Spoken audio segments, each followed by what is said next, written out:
everybody, I'm Joe's Disney Guy and welcome to another Disney Guy review. Today we'll be taking a look at Disney's version of the Arthurian Legend, The Sword and the Stone. A legend is sung of when England was young.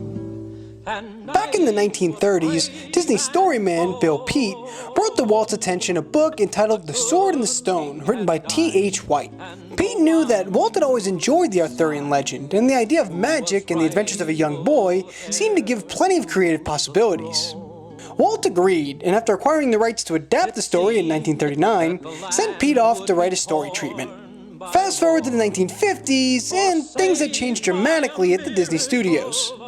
The rising cost of animated features became harder and harder to justify, and Roy Disney was pushing hard for his brother to pull the plug on the department. We talked about this a bit in my last review, so I won't get too much into it here, but one of Roy's major selling points to Walt was that he could use the money saved by not producing animated films in order to fund his dream of opening a theme park. Of course, my argument is that it's the animated films that have really helped shape Disneyland into what it is today, so shutting down the animated films department really is a bit of a catch-22. Walt decided to not turn his back on animated features, but did agree to at least scale back production a bit. This did pose an interesting dilemma, however. At the time, there were two different animated films in production at the studio. One of them was Peet's version of The Sword and the Stone, and the other was an adaptation of a French play about a rooster who believed he could make the sunrise, called Chanticleer, headed by Mark Davis and Ken Anderson. The entire story behind Chanticleer is really an interesting one, and if you're curious, I would definitely recommend checking it out.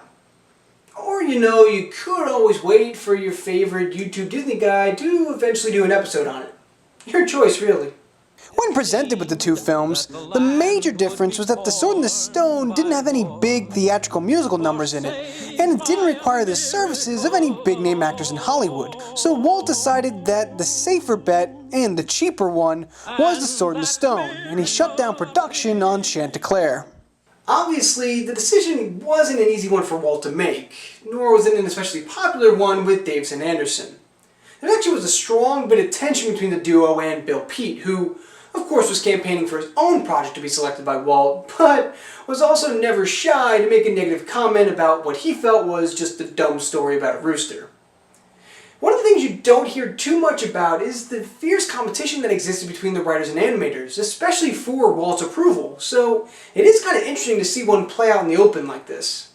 With the studio now focused on one film, production on The Sword and the Stone finally began in earnest.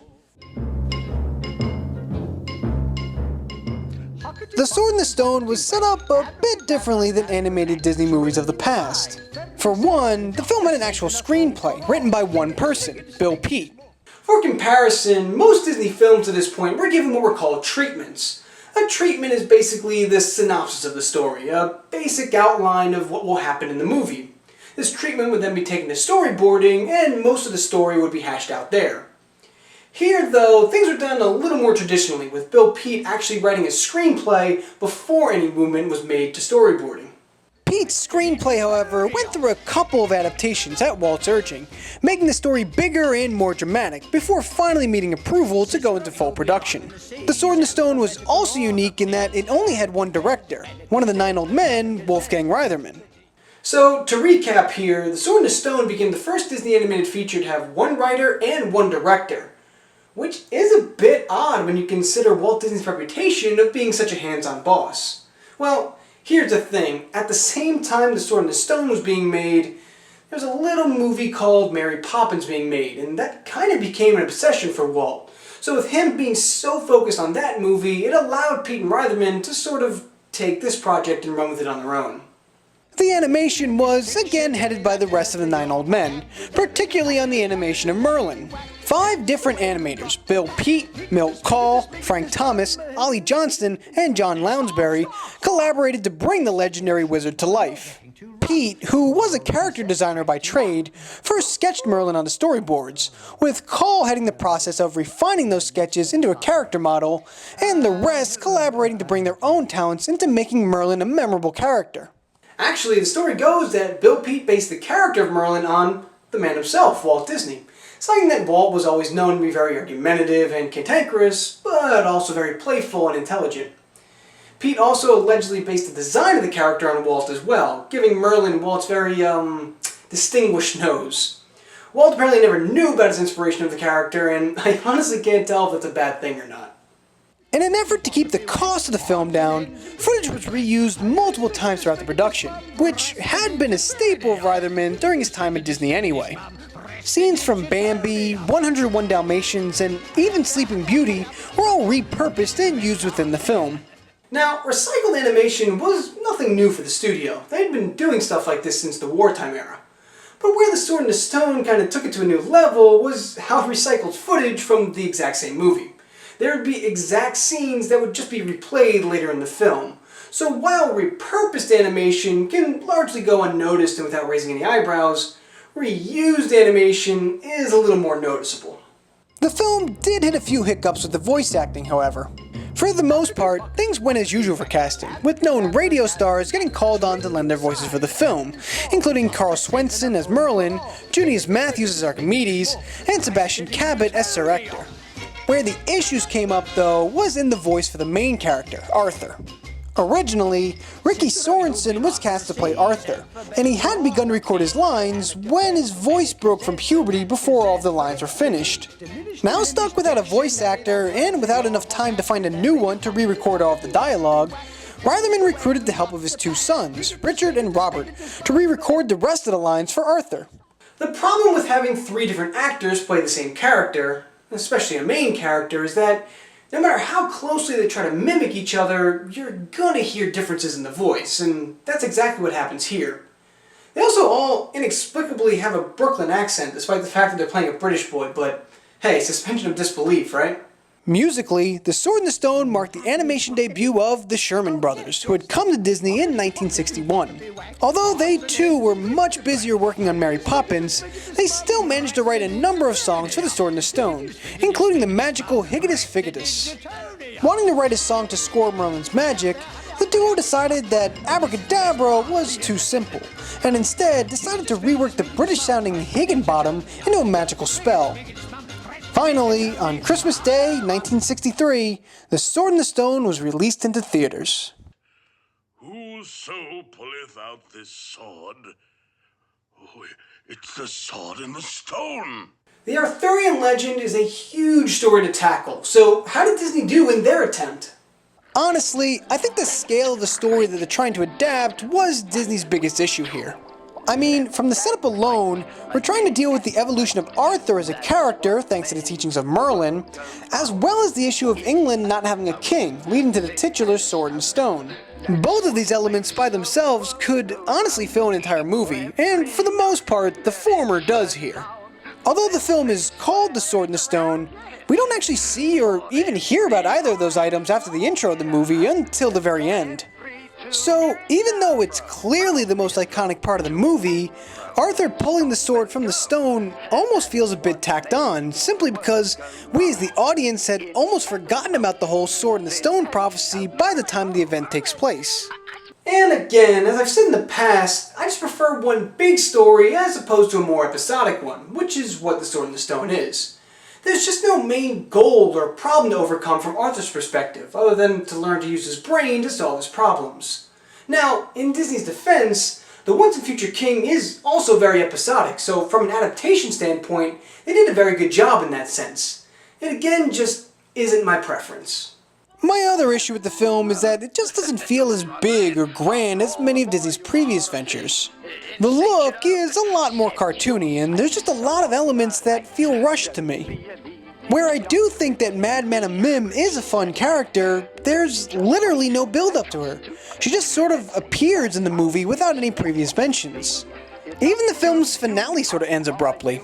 Arthur is king, Merlin comes back, and fade to black.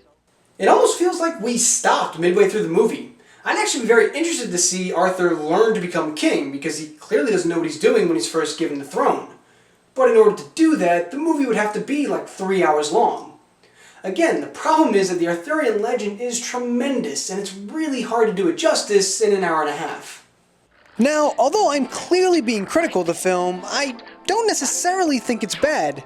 There's actually a lot of interesting elements in The Sword and the Stone that I enjoyed. The music is very different from other Disney films in that it incorporates dialogue into the songs themselves. Walt Disney had always said that songs should progress the story, not stop it, and I think that the score from The Sword and the Stone, though admittedly not the most memorable in the Disney library, is the epitome of that philosophy. The idea of a medieval setting, but modern humor, was also interesting to see, and I thought that the juxtaposition of the two worked pretty well throughout the film. The character of Merlin also really intrigued me. He seems to be at odds with almost every element of his surroundings. He preaches brains, they value brawn. He longs for the future, while they live in the past. What this ends up creating is an interesting dynamic for the film, in that you have a character who definitely belongs to the world, but is clearly at odds with it. The only thing that I kinda wish the movie did was maybe show Merlin compromising a little bit. He's so anti-brawn and really anti-present that it would have been interesting to see him realize that sometimes you can use brawn with brains to solve a problem. But that's just my opinion, and honestly, it doesn't make the character any less fun to watch. I'd also be remiss if I didn't mention the wizard's duel scene in the film. Although much of the animation isn't anything out of this world, this one scene in particular really is a tour de force of Disney animation. The seamless transitions from animal to animal, the energy of the animation, the comedy, the tension, it all makes for just a visually interesting and exciting showcase of artwork. And for me at least, it's the high point of the film.